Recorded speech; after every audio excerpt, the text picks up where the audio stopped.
बिस्मिल्लाहिर्रहमानिर्रहीम। अस्सलाम वालेकुम नाजरीन। प्रोग्राम क्रॉस फायर के साथ उमर शरीफ लगारी आज फिर आपकी खिदमत में हाजिर है। नाजरीन करामी, कुछ अहम डेवलपमेंट्स आज प्रोग्राम में डिस्कस करेंगे। सबसे पहले प्रोग्राम के पहले चंक में हम ख़ास तौर पे बात करेंगे भारत की मक्कारी के हवाले से और ख़ास तौर पे पाकिस्तान के अंदर जो करंट सियासी माहौल बना हुआ है, क्योंकि पाकिस्तान के अंदर जो वॉर सिचुएशन बनती है या कि किसी भी किस्म की हम टेररिज्म एक्टिविटीज़ देखें तो उसके अंदर पॉलिटिकल जो इन्फ्लुएंस है या पॉलिटिकल एक्टिविटीज़ बहुत ज़्यादा मैटर करती हैं, क्योंकि एक लॉ एंड ऑर्डर की सिचुएशन को मेंटेन रखने के लिए एक पॉलिटिकल स्टेबिलिटी का अटमोस्ट रोल होता है। इस हवाले से DGISPR की प्रेस टॉक उसमें वाज़े ये कहा गया है कि भारत समंदर के रास्ते कोई फॉल्स फ्लैग ऑपरेशन करेगा और DGISPR साहब ने जो है अफ़गानिस्तान और खैबर पख्तूनख्वा के हवाले से भी बड़ी डिटेल बातें की और इसमें ये बात वाज़े रही कि पाकिस्तान जो है वो पाकिस्तान की सुप्रीमेसी, पाकिस्तान की लॉ एंड ऑर्डर की सिचुएशन को जो है वो मेंटेन रखने के लिए, पाकिस्तान अपने दिफा के लिए वो जैसे बुनियान महसूस में अपने आप को कामयाब करा चुका है उस तरीके से आगे आगे रहेगा और किसी भी किस्म के जो फॉल्स फ्लैग है उसका शिकार नहीं बनेगा। प्रोग्राम के दूसरे चंक में हम खासतौर पर डिटेल डिस्कशन करेंगे फॉर द जो रूमर्स जो है वो हो रहे हैं 27th अमेंडमेंट के हवाले से, 27वीं तरमीम के हवाले से, वो किस तरीके से उसके खदोखाल और क्या मुसवदा होगा और क्या रिपरकशंस और क्या ये गुंजाइश बनेगी ऐवान के अंदर, ये सबसे बड़ा सवालिया निशान होगा। इस हवाले से थोड़ी जो है वो डिटेल डिस्कशन करते हैं। मेरे साथ प्रोग्राम के आगाज़ में करने लगा हूँ और मेरे साथ जो हैं वो गेस्ट जो स्टूडियो में मौजूद हैं, प्रोफेसर मशकूर अहमद सिद्दीकी साहब हैं, जनाब सीनियर तजज़ियाकार हैं, जनाब शेख यूनुस साहब हैं और बाया वीडियो कॉल हमें ज्वाइन करेंगे अशरफ शरीफ साहब और मिस रिदा नूर मुझे ज्वाइन करेंगी। तमाम मेहमान को जो है वो मेरी तरफ से welcome to the program. Professor साहब, सबसे पहले मैं आपसे आगाज़ करूँगा प्रोग्राम का। जनाब सर, DGISPR साहब ने भी आज जो है वो प्रेस टॉक की है। ये जो भारत की एक मक्कारी है, इस हवाले से तो बड़ा एक पुराना सिलसिला है जिसमें उनको शिकस्त फाश हमने बार बार किया है प्रोफेसर साहब, लेकिन एक नई साजिश की कैंपेन वो कर रहा है और मशकें कर रहा है समंदर पे, और जिस तरीके से वो बलूचिस्तान KPK में भी वो प्रॉक्सीज को तो हैंडल कर रहा था, लेकिन अब सूरत हाल वो सामने आ रही है। आप क्या समझते हैं किस तरीके से ये मामला जाएगा सर? जनाब बिस्मिल्लाहिर्रहमानिर्रहीम। जी, आज हमारे मोहतरम DG साहब ने जो प्रेस कॉन्फ्रेंस की है, ISPR के DG साहब ने जी, तो उसमें उन्होंने वाज़े तौर पर जो है ना बताया है, और जब कोई अहम बात होती है तभी वो प्रेस कॉन्फ्रेंस करते हैं जी। मेरा ख्याल है कि जो सरहदों की सूरत हाल है वो बहुत कशीदा है जी, और इसी वजह से ये प्रेस कॉन्फ्रेंस करनी पड़ी है जी। भारत की मक्कारी जो है जी वो कुछ ढकी छुपी नहीं है, वो कोई भी रास्ता हो पाकिस्तान को नुकसान पहुंचाने का, वो जायज़ या नाजायज़, वो हमेशा इसी तरफ लगे रहते हैं कि हम पाकिस्तान को नुकसान पहुंचाएं। और उनकी ये बातें हम आज से नहीं, जब से पाकिस्तान मार्ज़ वजूद में आया है हम ये भुगत रहे हैं और इंशाअल्लाह हम उनको हमेशा दंदान शिकन जवाब देने की पोजीशन में भी हैं और इंशाअल्लाह हम उनको दंदान शिकन जवाब भी देंगे। बात यह है कि जब उनको माजी करीब में जो उनकी सुबकी हुई है, सारी दुनिया में जो उनको शिकस्त फाश उनकी सुनी गई है और पूरी दुनिया में जो पब्लिक ओपिनियन है, जो राय आमा है दुनिया की इंटरनेशनल, वो उनके खिलाफ गई है। अब वो किसी न किसी तरीके से वो अपनी छेप उसको ख़त्म करना चाहते हैं, अपनी शर्मिंदगी को मिटाना चाहते हैं और कोई रास्ता ऐसा बनाना चाहते हैं कि वो बता सके कि जनाब हम तो बड़े पावरफुल हैं, जबकि वो ऐसा नहीं है। वो जितने भी पावरफुल हैं, वो जितने भी उन्होंने बातें की हैं, अब गालबन उनको इस बात की शायद थोड़ी सी मिल गई है कि जो अमेरिका के साथ उनका मुआहदा हुआ है 10 साल का, तो इस बात से उनको अपने आप को वो तक़वीत महसूस करते हैं। ठीक है। और दरपरदा वो ये समझते हैं कि जब भी कभी इसराइल खड़ा होगा तो वो उन्हीं के साथ खड़ा होगा, वो पाकिस्तान की दुश्मनी में आएगा जी। ये बात अपने तौर पर दुरुस्त है जी, लेकिन इसके साथ साथ हमें ये बात याद रखनी चाहिए कि पाकिस्तान भी अपनी पूरी की पूरी मशक़ें, जो ये सिंध का जो बॉर्डर है, राजस्थान का जो इलाका है, वहाँ पर हमने पूरी तैयारियाँ उनके ख़िलाफ़ कर ली हैं और अपनी कोशिश अल्लाह के ऊपर छोड़कर और अपनी तैयारी करके अपने अवाम की तायद के साथ इंशाअल्लाह हम उसके लिए पूरी तरीके से तैयार हैं। हमारी जो नेवी है जी वो पूरी तरीके से चाको चौबंद है और तैयार है, और बिल्कुल किसी भी लम्हा किसी भी जो मुज़ाहमत होगी इंशाअल्लाह वो पूरी तरीके से मुज़ाहमत, न सिर्फ मुज़ाहमत होगी बल्कि हम उनको दर्दान शिकस्त जवाब देंगे और उनको शिकस्त से फाश देंगे। उनका नुकसान जो है पहले के मुकाबले में इस मरतबा 4 गुना ज्यादा होगा। ठीक है शेख साहब, ये जो पाकिस्तान नेवी की बात की है प्रोफेसर साहब ने, मेरे ख्याल में ये एक ज़रूरी भी होगा डिटरेंस के लिए, ख़ासतौर पे भारत के लिए बाय द सी। अगर हम देखें तो पाकिस्तान एयरफोर्स को ये मौका मिला कि वो पाकिस्तान के अंदर पजीराई है उन्होंने हासिल की, जिस तरीके से वो उनके जहाज़ गिराए हमने। अब मेरे ख्याल में अगर ये कोई गलती करते आए इंडिया भारत समंदर की जानिब से, तो मेरे ख्याल में फिर नेवी भी पजीराई हासिल करेगी पाकिस्तान के अंदर, वैसे हरबे दिखाएगी जो कभी मेरे ख्याल में देखे नहीं होंगे फिर भारत ने। जी उमर साहब, सबसे पहले तो आपका शुक्रिया, आपने मदऊ किया। अच्छा, अगर आप उमर साहब इस मामले को देखें जी, ये आपको बड़े वाज़े तौर पे नज़र आएगा। वो जो उनका एक जो प्लांटेड ऑपरेशन था सिंदूर, आपने उसके ख़िलाफ़ इंडिया के ख़िलाफ़ आपने हर महाज पे वो जंग जीती। आपने सफारती तौर पे भी वो जंग जीती, आपने फिज़िकली भी वो जंग जीती। अब आप अगर देखेंगे इस वक्त इंडिया को सबसे बड़ी जो परेशानी है वो क्या है? वो परेशानी उनको ये है कि जो पाकिस्तान का बयानिया है उसके साथ वो इंटरनेशनल लेवल पे हर जगह पे वो जलील हो चुके हैं। अगर आज का बयान आप मोदी का देखेंगे तो उसने वो स्टेटमेंट दी है कि जी अभी तक उनकी जो अपोजिशन पार्टी है कांग्रेस और पाकिस्तान सिंदूर ऑपरेशन के उस धचके से अभी बाहर नहीं निकले। बेसिकली ना वो जो हमारी अफवाज ने जिस तरह हिकमत अमली अपनाई, हमारी हुकूमत ने जो हिकमत अमली अपनाई, वो उनके लिए बड़ा शॉकिंग था। वो इन चीज़ों से अभी तक बाहर नहीं निकल सके मोदी साहब। हाँ। आज मैं आपको ना एक छोटा सा थोड़ी सी आपको डिटेल दूंगा। एक सफारती तौर पे पाकिस्तान ने रिसेंटली एक बहुत बड़ी कामयाबी हमें मिली है, वो ये है कि हमारा ब्रादर इस्लामी मुल्क है तुर्कमानिस्तान। इंडिया के पास एक ही फ़ौजी अड्डा था जो 2 शंबे के करीब उन्होंने बनाया हुआ था, और उसके ऊपर इंडिया की बड़ी हैवी इन्वेस्टमेंट थी। वहाँ उन्होंने कंट्रोल रूम बनाया, रनवे की तोसीक की, और वो वाहद फ़ौजी अड्डा था जिसकी बेस पे जो है ना वो मोदी साहब बड़े अकड़ते थे। और पाकिस्तान की ये समझे कि असल में हमारा मीडिया ऐसी चीज़ों को बयान नहीं करता। अगर ऐसी चीज़ कोई पाकिस्तान के अल्लाह ना करे हुई होती तो वहाँ तो इंडियन मीडिया ने इस वक्त जो है ना वो ऐसा शोर मचाया होना था कि वो आप खुद देखते। अच्छा, वो क्या किया है, तुर्कमानिस्तान ने उस फौजी अड्डे को ख़त्म कर दिया। अब इनके अपोजिशन रहनुमा हैं जे राम रमेश, जो कांग्रेस के सीनियर रहनुमा हैं, उन्होंने एक समाजी राब्ते की वेबसाइट पे आके मोदी से ये सवाल किया है कि इंडिया का वाहद फौजी अड्डा था जिसके ऊपर लाखों डॉलर इन्वेस्टमेंट की गई, वो ख़त्म क्यों हुआ है? मोदी साहब इसका जवाब दें आगे।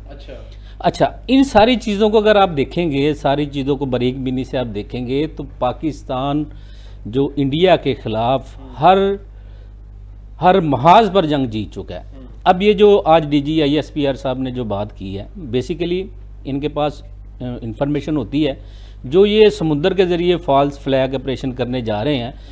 असल में वो अगर ये चीज़ें ना करे तो वो अपनी अपोजिशन को क्या जवाब दे? वो डोमेस्टिक पॉलिटिक्स में भी तो ये खेल खेलना चाहता है। अब देखें ना, उसने वोट भी लेने हैं, उसने इलेक्शन भी लड़ना है, लेकिन वोट लेते लेते फिर वो जहाज गिरा अपना वो। अब देखें ना, ये जो बयानिया था। ठीक है।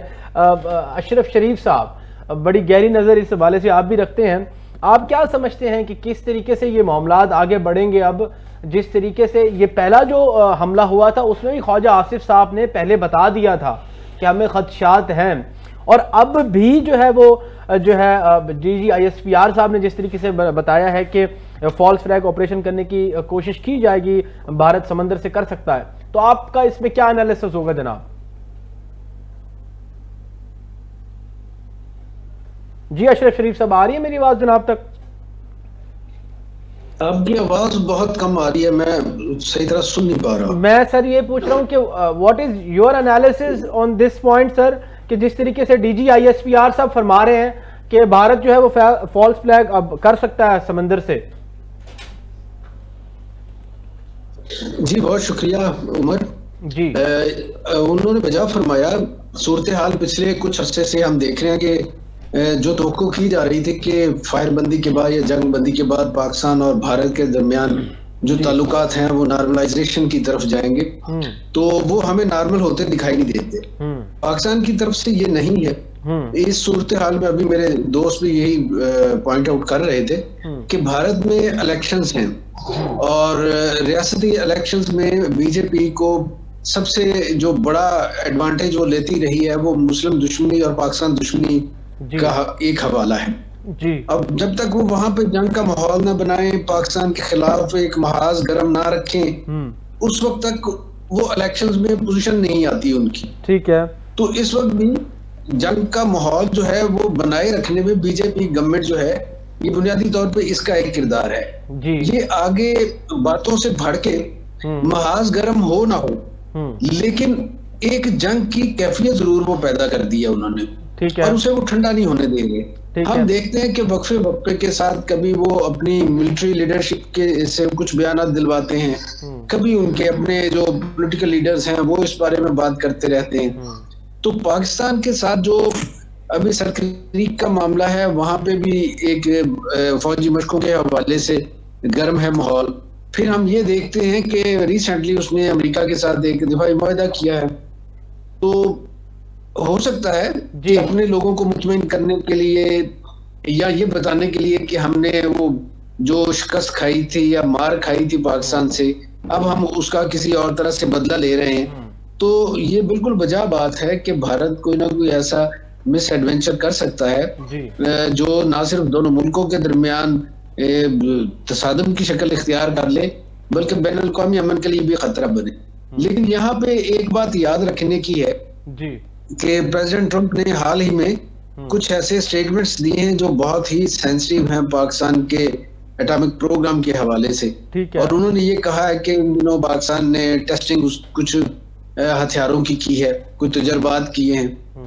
अब ये तजर्बात क्यों किए हैं?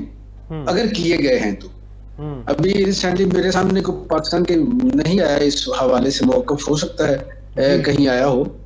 तो ये इस वजह से ये चीजें दिखाई दे रही हमें या इन पे बात होते दिखाई दे रही है कि पाकिस्तान और इंडिया के दरमियान जो तसादम है इसको रोका जाए और भारत को ये एहसास दिलाया जाए कि पाकिस्तान एक एटमी पावर है, वो रवायती हथियारों के हवाले से भी बहुत बैलेंस्ड है भारत के साथ, और उसकी जो लड़ने की सलाहियत है वो भी भारत से बेहतर है।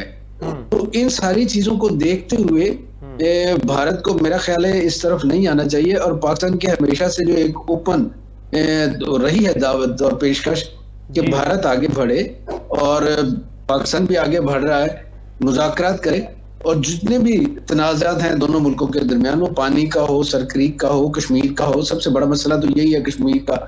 तो इस मामले पे एक दूसरे के साथ बात करें।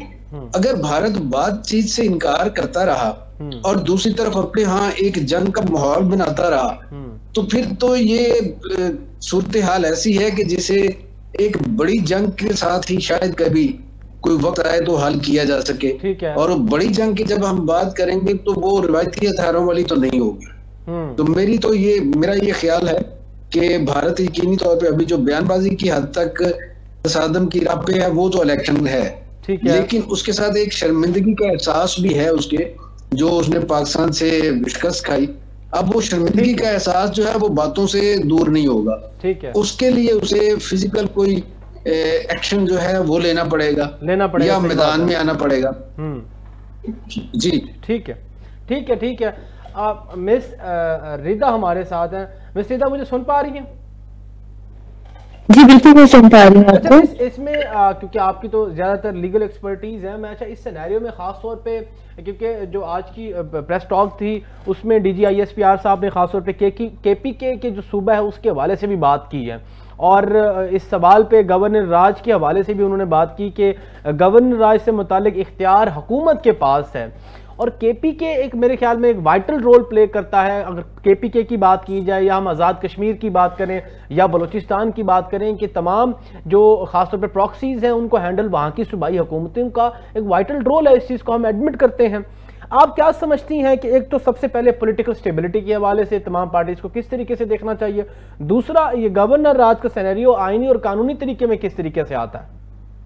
जी देखिए, गवर्नर राज तो कभी भी जो सा ना आईनी और कानूनी तो नहीं है जी, ये तो बात बड़ी क्लियर है। ये तो इन सिचुएशन ऑफ इमरजेंसी लगता है, और जब डेडलॉक की सिचुएशन आती है तब लगता है। जब एक प्रोविंशियल गवर्नमेंट सस्पेंड कर दी जाती है तो एक सारी की सारी जो एग्जेक्टिव अथॉरिटी है ना, वो उस सूबे का जो निगरान होता है ना, जैसे कि पूरे मुल्क का निगरान प्रेसिडेंट होता है, इसी तरह गवर्नर को दे दी जाती है। और जब फैसले गवर्नर हाउस से आए जाते हैं ना, तो फिर वो फैसले ये आवाम की लेजिटिमेट एक्सपेक्टेशन पे, अवाम के जो नामजद और चोजन रिप्रेजेंटेटिव्स हैं उनसे नहीं आते, बल्कि जारहाना फैसले आते हैं। नहीं मैडम, तो इसमें आप वैसे एक जाती आपकी असेसमेंट क्या है एज ए पैट्रियट, अगर हम इस चीज को देखें, क्या आप क्या समझती हैं अगर एक डेडलॉक अगर बन जाता है खास तौर पे कि इस तरीके की इमरजेंसी, क्योंकि दिस इज काइंड ऑफ मेरे ख्याल में कि एक अलार्मिंग सिचुएशन बनेगी अगर एक प्रॉक्सीज जो है वो केपीके की हमसे हैंडल नहीं होती, तो वो इस किस्म की अगर सिनेरियो बनता है तो this would be a legitimate, ये जो गवर्नर राज वाली बात है। जी यही तो मैं कह रही हूँ कि जब इस तरह की एक चीज जो कि वैसे डेंजरस है और आइन, कॉन्स्टिट्यूशन, रूल ऑफ लॉ के मुखालिफ है, तो वो कभी भी लेजिटिमेट हो ही नहीं सकती। उसके जो रेपरकशंस है वो उससे ज्यादा भयानक होते हैं उस डेडलॉक से जिससे बचने के लिए गवर्नर राज लगाया जा रहा है। और ये मैं नहीं कह रही, ये जब 2 दफा गवर्नर राज लग चुका था उसका नतीजा कर रहा है। ये गवर्नर राज ही है, ये मार्शल लॉ ही है, जिसकी वजह से आज भी हम गुर्बत जैसे मसाइल और थर्ड वर्ल्ड कंट्री माने जाते हैं। अगर हम इंडिया की बात करें ना, तो इंडिया चाहे जो भी है, जैसा भी है, कम से कम वर्ल्ड इंडेक्स में उनका जस्टिस और उनकी हर चीज हमसे बहुत बेहतर है। We are nowhere near to India. तो एक ये मैं कहना चाह रही कि गवर्नर राज या कोई भी ऐसी, वो बेचारा डिफेंस में सिर्फ मार खा जाता है उससे, वो तो वो डिफेंस में वो मार नहीं खाता, हम ज्यादा हाईली क्वालिफाइड है। ठीक है, ठीक है। अब प्रोफेसर साहब, इसमें ज़रा ओवरऑल आपका जो है वो मुझे एनालिसिस चाहिए, ख़ास तौर पे जो सिनेरियो जिस तरीके से बना हुआ है, पॉलिटिकल माहौल, और साबिक रहनुमा पाकिस्तान तहरीक इंसाफ के जो है फवाद चौधरी साहब, मौलवी जो है महमूद साहब या इमरान इस्माइल साहब जो है वो जाते हैं हॉस्पिटल, शाह कुरैशी साहब से मिलते हैं जो असीरान जो है रहनुमा, ख़ास तौर पर मेरे ख्याल में इजाज़ चौधरी साहब हैं और 1-2 और भी हैं, उनसे मुलाकात होती है। वो चाहते हैं कि जो है वो मामला मफाहमत की तरफ जाए, क्योंकि पाकिस्तान इस चीज़ का मुतामिल नहीं है कि मज़ीद चैलेंजेस जो है वो पॉलिटिकल स्टेबिलिटी के हवाले से हमें देखने को मिले। तो इस हवाले से क्या समझते हैं, क्या ये मस्बत रास्ता इख्तियार कर पाएंगे, कोई कारआमद चीज़ सामने आ सकेगी इनकी काविश के सामने? जी, बेहतरीन रास्ता तो यही है कि मुफाहमत किसी तरीके से भी होनी चाहिए, और इस वक्त तो बहुत ज़रूरी है जबकि भारत आपको दस्तक दे रहा है लड़ाई के लिए, जंग के लिए, और अफगानिस्तान से भी दरअंदाजी होने का बहुत बड़ा खदशा है जी, और जो हालात हैं वहाँ पर दहशतगर्दी के वाक़यात भी हो रहे हैं जी। तो इन हालात में बहुत ज़रूरी है कोई मुफाहमत की बातचीत चले, और ये पीटीआई को भी चाहिए जो उनकी बड़ी लीडरशिप है कि वो इस वक्त मुल्क की सूरत हाल को देखते हुए क्योंकि मुल्क है तो सब कुछ है, अगर हमारा मुल्क में खुदा ना खास्ता गड़बड़ होती है तो ये किसी के भी मफाद में नहीं है। ठीक है। और पाकिस्तान के लिए रास्ता जो है ना जी वो बहुत कठिन और मुश्किल हो जाएगा दुश्मन से लड़ने के लिए अगर मुफाहमत नहीं होगी। तो जो फवाद चौधरी साहब की कोशिश है, जो उन्होंने मुलाकात की है जो मुल्तान में जो जहाँ भी वो ज़ेर इलाज हैं कुरैश साहब, तो ये एक अच्छी कोशिश होगी, अगर उनके ग्रुप बंदियाँ ख़त्म हो जाएं और किसी एक तरफ चले, और कंट्री के लिए सेक्रीफाइस बहुत ज़रूरी है। ठीक है, जो हम सब का भी फ़र्ज़ है और उनका तो ज़्यादा फ़र्ज़ है। आगे सर आपका पॉइंट जी। ठीक है शेख साहब, इस पर आपका क्या पॉइंट होगा इस पे? अच्छा, आप क्या समझते हैं, क्या ये जो है वो ये कोई वर्क कर पाएगा ये फार्मूला? ये ब्रेक का वक्त होने को जरा इसमें थोड़ा सा काइंडली थोड़ा अच्छा लगा बताइएगा। आप इसको जरा थोड़ा सा कुछ दिन पीछे जाके देखें जी, जब कोट लखपत में जो पीटीआई के रहनुमा हैं उनके कुछ बयान आए मफाहमत की तरफ, कुछ चीज़ों को जो है ना सॉर्ट आउट करने की तरफ, ठीक है। उसके फ़ौरन बाद जो रवैया जो इनकी तरफ से, इमरान खान की तरफ से अपनाया गया, ठीक है, तो उसके बाद वो तो मुफाहमत वहीं दम तोड़ गई। अब बेसिकली ये सारे मामलात उस तरफ जा रहे हैं, इनके पास इमरान खान के अलावा कोई ऑप्शन नहीं है और इमरान खान साहब किसी भी सूरत जो है ना अपने रवैये में नरमी नहीं ला रहे। ठीक है, आ गया आपका पॉइंट, आ गया। इसी डिस्कशन को हम ब्रेक के बाद फिर थोड़ा स्टार्ट करेंगे और 27वीं तरमीम के हवाले से भी बात करेंगे। और अशरफ शरीफ साहब, इस हवाले से थोड़ा सा मैं एक सवाल छोड़ के जा रहा हूँ कि इस हवाले से आप क्या समझते हैं, फवाद चौधरी साहब का जो फार्मूला है इन तमाम तीनों में रहनुमाओं का, क्या वो वर्क कर पाएगा कि नहीं? नाज़रीन, छोटी सी ब्रेक का वक्त हुआ, छोटी सी ब्रेक के बाद फिर हाजिर होते हैं। विल बी राइट बैक इंशाल्लाह।